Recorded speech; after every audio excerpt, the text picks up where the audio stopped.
Hello and I welcome you all to Excelify. There are times जब आपको चाहिए कि किसी सेल में यूज़र डिफाइंड वैल्यूज़ ही आए, या फिर आप चाहते हैं कि किसी सेल में आप एक ड्रॉप डाउन लिस्ट क्रिएट कर दे। इसके रीज़न बहुत सारे हो सकते हैं। सपोज हो सकता है कि आपने एक पर्टिकुलर सेल के बेस पे कोई फॉर्मूला लगाया हुआ है, तो आप चाहते हो जिस सेल से इनपुट्स आ रहे हैं वो प्री डिफाइन हो जाए ताकि डिपेंडेंट फॉर्मूला गलत ना हो। या फिर हो सकता है आप यूज़र को ईज़ देना चाहते हो, या फिर आप कोई यूटिलिटी क्रिएट कर रहे हो। यूटिलिटी सिंपल हो चाहे कॉम्प्लेक्स हो, यूज़ ड्रॉप डाउन लिस्ट, और हो सकता है कोई और रीज़न हो। तो हम ड्रॉप डाउन लिस्ट को क्रिएट कर सकते हैं using data validation in the data tab. इस वीडियो में हम देखेंगे कि हम किस तरीके से ड्रॉप डाउन लिस्ट क्रिएट करते हैं और उस तरीके की लिस्ट जो ऑटोमेटिक अपडेट हुई हो। जैसे इस एग्जांपल में आप देख पा रहे हो, इस ड्रॉप डाउन लिस्ट में 2 आइटम्स आ रहे हैं, लेकिन जैसे मैं इन आइटम्स को कॉपी करके यहाँ पेस्ट करता हूँ तो आप देख पा रहे होगे कि ये ड्रॉप डाउन लिस्ट भी ऑटोमेटिकली अपडेट हो जा रही है। बिफोर वी बिगिन, अगर आपने मेरे चैनल को सब्सक्राइब नहीं किया then do subscribe my channel, because more we connect more we learn. चलिए शुरुआत करते हैं। अगर आपको ड्रॉप डाउन लिस्ट क्रिएट करनी है तो आप 2 तरीके से कर सकते हो। पहला तो आप उसका सोर्स डिफाइन कर सकते हो, या फिर उसको मैनुअली भी आप लिख सकते हो।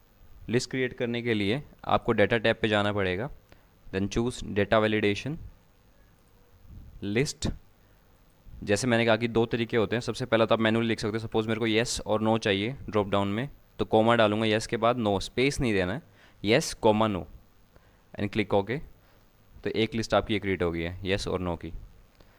दूसरे तरीके में हम क्या करेंगे, सेम चीज़ यूज़ करेंगे, डेटा लिस्ट, और हम सोर्स बताएंगे। सोर्स बताने के लिए मैंने यहाँ पे ऑलरेडी कुछ आइटम्स लिखे हुए हैं, तो मैं उनको सेलेक्ट कर रहा हूँ। कॉमोडिटी को मैं इसलिए सेलेक्ट नहीं कर रहा क्योंकि कॉमोडिटी उसका सिर्फ हेडर है, मैं सिर्फ आइटम्स को सेलेक्ट कर रहा हूँ and I am pressing okay. तो आप देख पा रहे हो यहाँ पर वो सभी के सभी आइटम्स आ गए हैं। चलिए अब हम ये देखते हैं कि लिस्ट ऑटोमेटिक कैसे अपडेट होती है। कॉपी करते हैं और नीचे पेस्ट करते हैं, देखते हैं रिज़ल्ट कैसा है। तो आप देख पा रहे हो यहाँ पे वो आइटम्स अपडेट नहीं हुए। वो करने के लिए हमको क्या करना पड़ेगा, स्टेप नंबर 1 में हमको इसको सबसे पहले एक टेबल में क्रिएट करना पड़ेगा। टेबल में क्रिएट करने के लिए हम शॉर्टकट यूज़ करेंगे Ctrl+T। My table has headers, इसको चेक करेंगे एंड प्रेस ओके। तो ये टेबल क्रिएट हो गया। उसके बाद आप फॉर्मूला टैब में जाएंगे, नेम मैनेजर में एक नया नेम क्रिएट करेंगे। तो हम इसको बोल देते हैं सपोज आइटम्स, इसको बोल देंगे। फर्स्ट कॉलम के हेडर को छोड़ के बाकी सब आइटम सेलेक्ट कर लेंगे और ओके प्रेस करेंगे, क्लोज। अब यहाँ पर डेटा टैब में जाएंगे, डेटा वैलिडेशंस, F3 प्रेस करेंगे, उसे नेम मैनेजर का डायलॉग बॉक्स ओपन होगा। आप सिंपली सेलेक्ट करके ओके कीजिए and then press simple okay. तो आप देख पा रहे हैं हमारे पास आइटम्स आ रहे हैं पहले वाले। अब सिंपली हम क्या करेंगे, इनको कॉपी करते हैं और टेबल के नीचे पेस्ट करते हैं। अब हम अपनी लिस्ट देखते हैं, तो हम देख पा रहे हैं लिस्ट ऑटोमेटिकली अपडेट भी हो जा रही है। ये इसीलिए हो रहा है क्योंकि टेबल जब आप क्रिएट करते हो और उसके नीचे आप आइटम्स पेस्ट करते हो तो टेबल अपनी रेंज ऑटोमेटिकली एक्सटेंड कर देता है।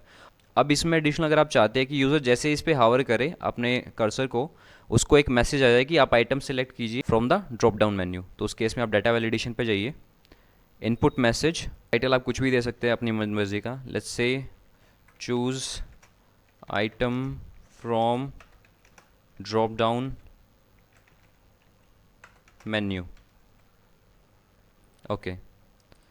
तो जैसे यूज इस पर क्लिक करेगा तो उसको मैसेज मिल जाएगा।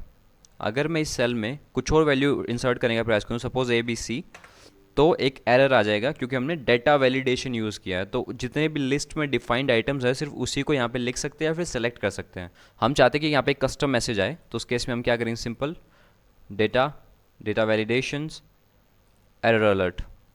हम यहाँ पे सिंबल का यूज़ कर सकते हैं जो अपना मनमर्जी का, तो हम यहाँ पे स्टॉप का यूज़ कर रहे हैं। और एरर मैसेज सपोज मैं देना चाहता हूँ, you can only select from drop down menu. चलिए अब दोबारा करके देखते हैं। तो आप देख पा रहे हो हमारे पास जो हमने कस्टम मैसेज दिया था वो अब आ रहा है यहाँ पर। अब सपोज़ आपको सेम डेटा वैलिडेशन दूसरे सेल्स पे भी लगाना है, तो आप कॉपी कीजिए, सेलेक्ट कीजिए रेंज को, पेस्ट स्पेशल कमांड ओपन कीजिए Ctrl+Alt+V यूज़ करके, या फिर आप होम में जाकर पेस्ट ग्रुप को भी यूज़ कर सकते हो। यहाँ पर हम वैलिडेशंस को सेलेक्ट करेंगे और ओके प्रेस करेंगे। आपको ये वीडियो कैसी लगी कमेंट बॉक्स में ज़रूर बताना। अगर आपको ये पसंद आई हो तो आप इस चैनल को सब्सक्राइब करें, इस वीडियो को लाइक करें। Thank you.